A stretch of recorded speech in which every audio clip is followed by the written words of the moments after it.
Doctor G ಪರಮೇಶ್ವರ್ಗೆ ಮಾತ್ರ ಉಪಮುಖ್ಯಮಂತ್ರಿ ಸ್ಥಾನ ಒಲಿದಿದೆ. ಕರ್ನಾಟಕಕ್ಕೆ ಜಿ ಪರಮೇಶ್ವರ್ ಅವರು ಏಕೈಕ ಡಿಸಿಎಂ ಆಗಿ ಆಯ್ಕೆಯಾಗಿರುವಂತದ್ದು. ಡಿಸಿಎಂ ಆಗಿ ಇಂದು ಪರಮೇಶ್ವರ್ ಪ್ರಮಾಣ ವಚನ ಸ್ವೀಕರಿಸಲಿದ್ದಾರೆ. ಡಿಕೆಶಿ ಸಂಪುಟದಲ್ಲಿ ಪರಮೇಶ್ವರ್ಗೆ ಮಾತ್ರ ಡಿಸಿಎಂ ಪಟ್ಟ ನೀಡಲಾಗ್ತಾ ಇದೆ. ಪರಮೇಶ್ವರ್ಗೆ ಮಾತ್ರ ಈಗ ಹೈಕಮಾಂಡ್ ಗ್ರೀನ್ ಸಿಗ್ನಲ್ ಅನ್ನ ಸೂಚಿಸಿರುವಂತದ್ದು. ಇಲ್ಲಿ ಡಿಸಿಎಂ ಸ್ಥಾನವನ್ನ ಹೆಚ್ಚು ಈ ಒಂದು ಸ್ಥಾನವನ್ನ ಸೃಷ್ಟಿಸಬೇಕು ಅನ್ನುವಂತ ಮನವಿಗಳು ಕೂಡ ಕೇಳಿ ಬರ್ತಾ ಇತ್ತು. ಆದ್ರೆ ಅಂತಿಮವಾಗಿ ಕೇವಲ ಒಬ್ಬರೇ ಡಿಸಿಎಂ ಅನ್ನ ಮಾಡಬೇಕು ಅಂತ ಹೇಳಿ ಈಗ ಹೈಕಮಾಂಡ್ ನಿರ್ಧಾರವನ್ನ ಮಾಡಿರುವಂತದ್ದು.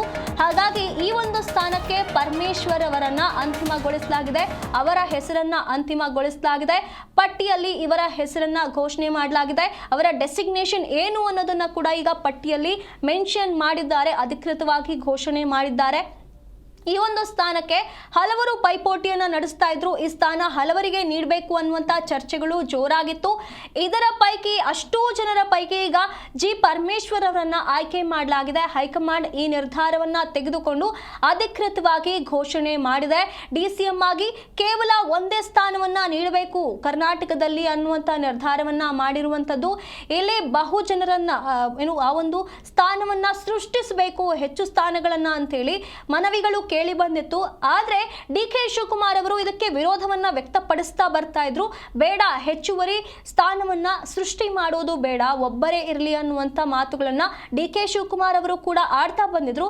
ಅದೇ ರೀತಿಯಾಗಿ ಕೇವಲ ಒಬ್ಬರನ್ನೇ ಈಗ ಡಿಸಿಎಂ ಆಗಿ ಮಾಡಲಾಗ್ತಾ ಇರುವಂತದ್ದು. ಹೈಕಮಾಂಡ್ ಈ ನಿರ್ಧಾರವನ್ನ ತೆಗೆದುಕೊಳ್ಳಲಾಗಿದೆ. ಹಾಗಾಗಿ ಜಿ ಪರಮೇಶ್ವರ್ ಅವರು ಏಕೈಕ ಡಿಸಿಎಂ ಆಗಲಿದ್ದಾರೆ ರಾಜ್ಯಕ್ಕೆ.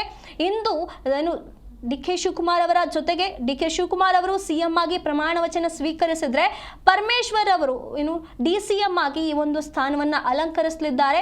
ಹಾಗಾಗಿ ಪರಮೇಶ್ವರ್ ಅವರಿಗೆ ಮಾತ್ರ ಹೈಕಮಾಂಡ್ ನಿಂದ ಗ್ರೀನ್ ಸಿಗ್ನಲ್ ಸಿಕ್ಕಿರುವಂತದ್ದು. ಡಿಕೆಶಿ ಸಂಪುಟದಲ್ಲಿ ಪರಮೇಶ್ವರ್ಗೆ ಡಿಸಿಎಂ ಪಟ್ಟವನ್ನ ನೀಡಲಾಗ್ತಾ ಇದೆ. ಇಂದು ಪ್ರಮಾಣ ವಚನವನ್ನ ಸ್ವೀಕರಿಸಲಿದ್ದಾರೆ.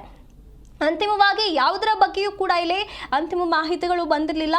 ಒಂದು ಕಡೆ ಕೆಪಿಸಿಸಿ ಅಧ್ಯಕ್ಷ ಸ್ಥಾನಕ್ಕೂ ಕೂಡ ಗೊಂದಲ ಇತ್ತು, ಇನ್ನೊಂದು ಕಡೆ ಡಿಸಿಎಂ ಸ್ಥಾನಕ್ಕೂ ಕೂಡ ಗೊಂದಲ ಇತ್ತು, ಮತ್ತೊಂದು ಕಡೆ ಸ್ಪೀಕರ್ ಸ್ಥಾನಕ್ಕೂ ಗೊಂದಲ ಇತ್ತು.